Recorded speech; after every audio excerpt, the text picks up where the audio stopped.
welcome back to another episode of Webtech Tutorial.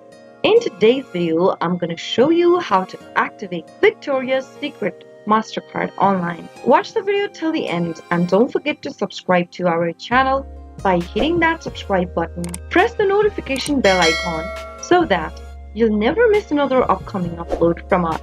Open up your preferred web browser to get started. Now go to the URL box and type in c.community.net/Victoria's Secret Mastercard/activate and press enter. Soon after you do that, you'll end up in the card activation page for Victoria's Secret. Now, as a primary card holder, you need to enter your card information. Go ahead and enter your credit card's account number that is available right on your credit card itself.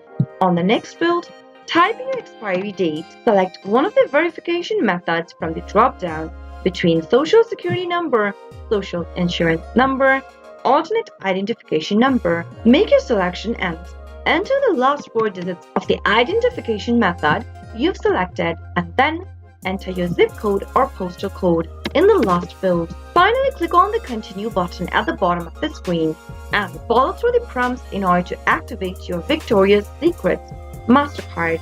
That is how it can be done. If you found the video to be helpful, go ahead and give us a thumbs up. I'll soon be back with more videos like this. Thanks for watching.